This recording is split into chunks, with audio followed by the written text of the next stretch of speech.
నమస్తే. ప్రస్తుతం మనం హైదరాబాద్ వాతావరణ కేంద్రంలో ఉన్నాం. ఈ మధ్యకాలంలో వెదర్ కనుక చూస్తే మాత్రం వేసవిని తలపించేలాగా ఉంది. ఈ పాటికి తీవ్రమైన వర్షాలైనా కనీసం ఒక సానుకూలమైన వాతావరణం అయినా ఉండాల్సిన పరిస్థితి ఉండే, కానీ అందుకు భిన్నంగా అయితే మాత్రం ఇప్పుడైతే మాత్రం వెదర్ ఉంది. మరి ఏమైనా వర్ష సూచనలు ఏమైనా ఉన్నాయా, మరి జిల్లాల వ్యాప్తంగా ఏ రకంగా వెదర్ అప్డేట్స్ కానీ రెయిన్స్ కానీ ఉన్నాయో తెలుసుకునే ప్రయత్నం చేద్దాం. మనతో పాటు సీనియర్ వాతావరణ శాఖ అధికారి శ్రీనివాస్ గారు ఉన్నారు. సార్, ఎట్లా ఉంది సార్? జిల్లాల వారీగా కనుక చూస్తే మాత్రం ఏ రకంగా ఉంది? ఏమైనా పాజిటివ్ న్యూస్ అయినా వచ్చే అవకాశం ఉందా వెదర్ పరంగా? మనకి ఆగస్టు 1వ తారీఖు నుంచి ఈ రోజు వరకు చూసినట్టయితే మనకి పెద్దగా అనుకూలమైన సినాప్టిక్ పరిస్థితులు అయితే ఫామ్ కాలేదు. ఈ సమయంలో మనకి రెండు అల్పపీడనాలు బంగాళాఖాతంలో ఏర్పడినప్పటికీ రెండు కూడా మనకి సుదూర ప్రాంతం ఇటు వాయువ్య బంగాళాఖాతంలో ఉత్తర ఒరిస్సా పశ్చిమ బెంగాల్ తీరంలో ఏర్పడుతున్నాయి. ఆ తీరంలో ఏర్పడినవి అవి తర్వాత వాయువ్య దిశలోనే ప్రయాణిస్తాయి. వాయువ్య దిశలో ప్రయాణించి అటు ఛత్తీస్గఢ్, బీహారు, అట్లా సెంట్రల్ ఇండియా, నార్దర్న్ ఇండియాలోకి వెళ్ళిపోవడం వల్ల ఆ రాష్ట్రాల్లో మనకి కొంత భారీ వర్షాలు పడుతున్నప్పటికీ మనకి తెలంగాణ అలాగే ఆంధ్రప్రదేశ్లో కూడా పెద్దగా దగ్గరలో సినాప్టిక్ పరిస్థితులు ఏమీ లేకపోవడం వల్ల మనకి పెద్దగా వర్షాలు పట్టడం లేదు. అయితే మాన్సూన్ పీరియడ్లో కొద్దిగా చెదురుమదురు వర్షాలు అక్కడక్కడ లోకల్ మాయిశ్చరు ఈ విండ్ ప్యాటర్న్స్ వల్ల ఉంటాయి. దానివల్ల మనకి 2-3 సెంటీమీటర్ల వర్షపాతం కొన్ని చోట్ల నమోదవుతున్నప్పటికీ మాన్సూన్ సీజన్లో పడాల్సినటువంటి రెయిన్ఫాల్ మనకి పట్టలేదు. దీనివల్ల మనకి ఆగస్టు నెలలో ఆగస్టు 1వ తారీఖు నుంచి ఈ రోజు వరకు చూసినట్టయితే మనకి 42% మనకి లోటు వర్షపాతం ఉంది. 42 ఉందా? 42%, 41% మనకి లోటు వర్షపాతం ఉంది. పడాల్సిన దానికంటే 41% తక్కువ రెయిన్స్ పడినాయి మనకి.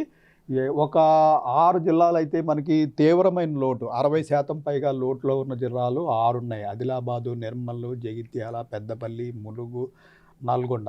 ఈ ప్రాంతాల్లో మనకి తీవ్రమైన లోటు 60% కంటే ఎక్కువ లోటు. అన్నిటికంటే ఆదిలాబాద్లో -80%, నల్గొండలో -75% లోటు అనేది ఉంది. మరొక 20 జిల్లాలు 20% కంటే ఎక్కువ లోటులో ఉండి రెడ్లో ఉన్నాయి. ఒక్క జిల్లా మటుకే మనకి పడాల్సిన దానికంటే ఎక్కువ పడిన జిల్లా కామారెడ్డి.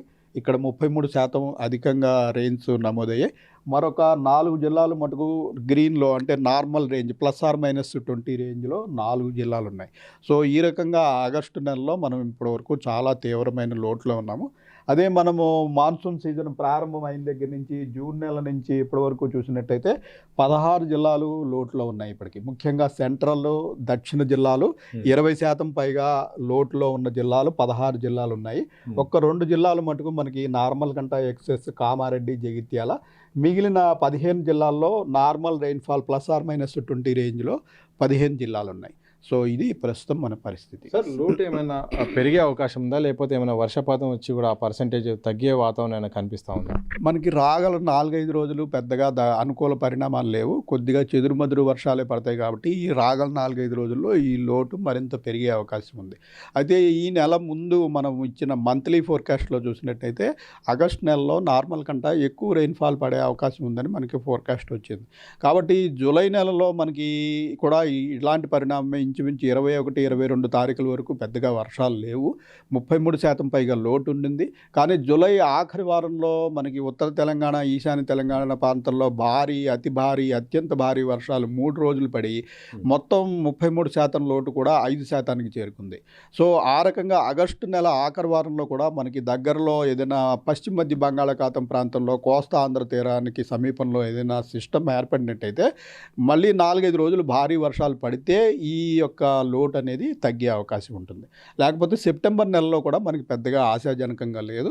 ఓవరాల్గా అయితే ఆగస్టు ఆఖరి వారంలో మనకి ఏమీ సిస్టమ్స్ ఏర్పడినట్టయితే మనం మరింత గడ్డు పరిస్థితి ఎదుర్కోవాల్సి వస్తుంది. సార్, ఎల్నినో మొత్తం ప్రపంచవ్యాప్తంగా కూడా ఈ అంశము ప్రధానంగా చర్చనీయాంశంగా మారుతుంది. లేటెస్ట్గా కూడా అంతర్జాతీయ సంబంధించిన చాలా రిపోర్ట్స్ వస్తున్నాయి.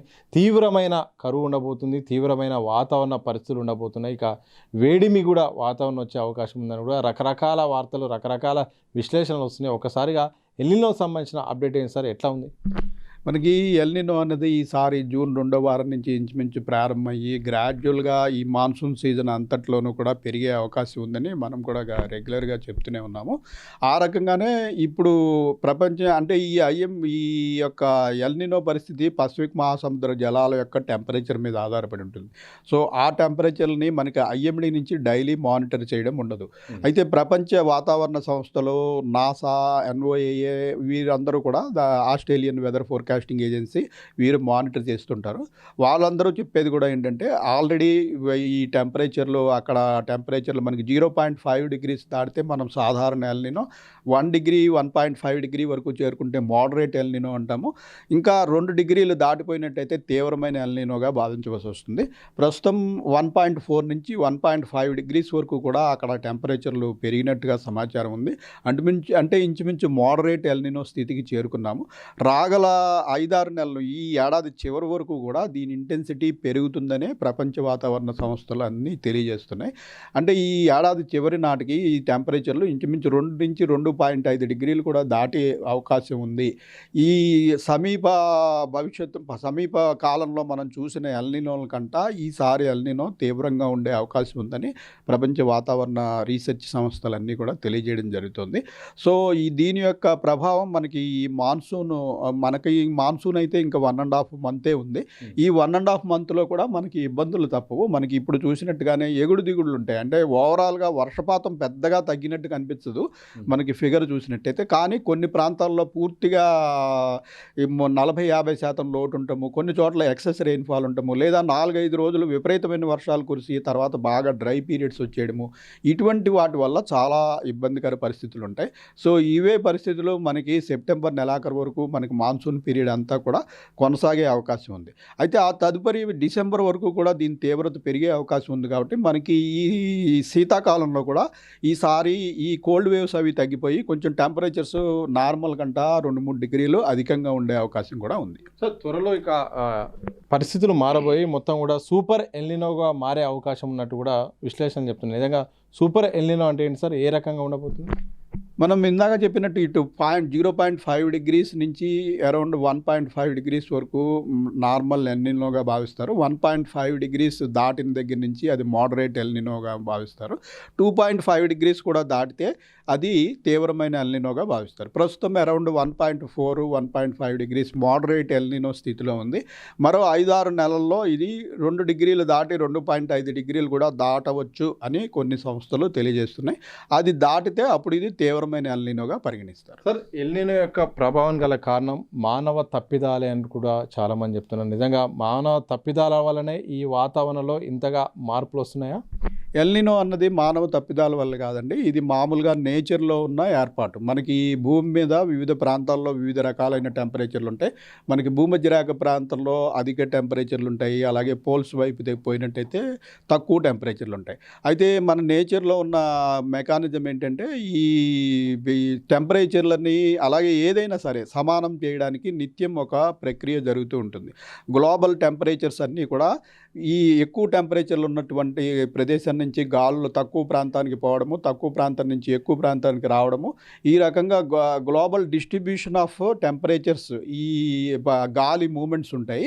వివిధ సర్క్యులేషన్ల ద్వారా ఈ మూమెంట్ జరుగుతుంది. ఈ సర్క్యులేషన్స్ వల్ల పసిఫిక్ మహాసముద్రంలో కూడా కొన్ని సంవత్సరాల పాటు మనకి సెంట్రల్ ఈస్టర్న్ పసిఫిక్ వాటర్లు జలాలు వేడిగా ఉంటే, కొన్ని సంవత్సరాలు మనకి ఈ western and central Pacific waters వేడిగా ఉంటాయి. సో ఈ సైకిల్ అనేది మారుతూ ఉంటుంది. 2-3 ఏళ్ళు ఈ పక్కన వేడిగా ఉంటే మరొక 2-3 ఏళ్ళు ఆ పక్కన వేడిగా ఉండడం, ఈ అప్వెల్లింగ్ ఆఫ్ వాటరు, ఇటువంటివన్నీ కూడా న్యాచురల్ ప్రక్రియలే.